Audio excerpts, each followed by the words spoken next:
Randon here, winning the 3K at the BU season opener. There's a pretty big gap midway through that race, but you really closed it down. Can you just talk me through maybe the second half of that race? Sure, yeah.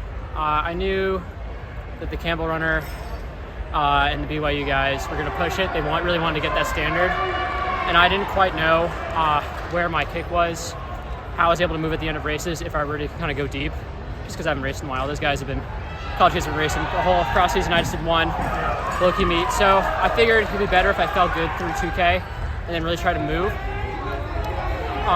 And I just noticed as I kind of went around the kid who was next to me about this 1,200 to go or so, 1,100 to go, I was like, all right, the BYU guys are definitely falling off the pace. I think I can maybe get one of them. And I feel like a big part of the sport is just getting those little wins, trying to stack them. And when I could get one, and then I was like, okay, I can get one more.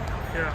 And then the Campbell guy, with about 400 or so to go, I was like, okay, I can definitely get next to him. But if he has a kick, I don't have anything. And luckily I switched the other way, and it's funny that mentality flips, and then you realize you've got a lot more left than you think. Yeah. I mean, it looked like you had a lot left, but you were moving pretty quick that last lap. Yeah. Well, I wanted to get the world standard sub 750. Oh, so you just got it. And I just got it, and it's even better than that. I don't want to get too into specifics, but my contract's written so that it was a great bonus, and it stacks.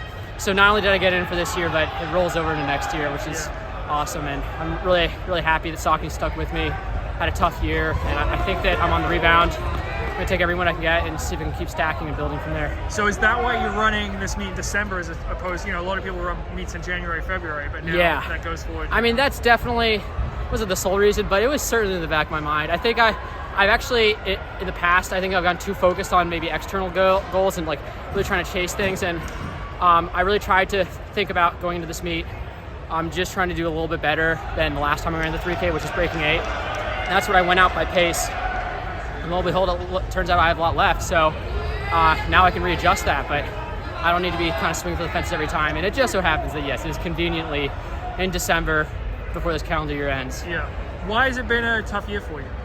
Well, I went through 3 coaches, not really like for my decision, but it was just tough transitioning to different systems, and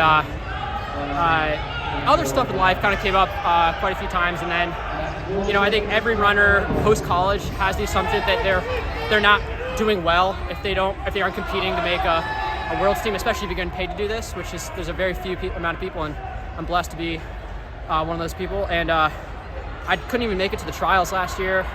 I had great workouts, but not really terrible races, and I couldn't quite figure it out. What was it mental? What was really going on? But that's why I kind of went back to trying to reset the clock, enjoy training. Really not set expectations too high. And, well, I've got one win, so we'll see if I can keep stacking them. Yeah. So who's your coach now? Kurt Bendinger. Okay. So, he's based out of Providence. He's married to Molly Huddle. So he's been around a lot of talented athletes, and he's coached quite a few good ones himself. And he's just done a wonderful job of, I think, taking a lot of what I think makes me a better athlete and then apply the proper amount of due diligence and scrutiny over things I may obsess over a little bit too much here and there, like a classic Ivy Leaguer I tend to do.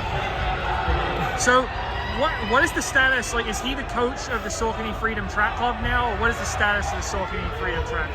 Yeah, he coaches all of us. I won't really get into specifics beyond that, though. Okay. Yeah. All right. Is that just, like, why not? I don't really know what I'm allowed to talk about, and, there's yeah. Okay, I only asked because I think a lot of people in the running community just kind of, it's kind of unclear to me. Like, I wasn't sure exactly what was going on. So maybe I'll have to ask one of your higher ups to get clarity on that. Yeah. But anyway, nice run today. Thank you. And best of luck rest of the season. Thank you.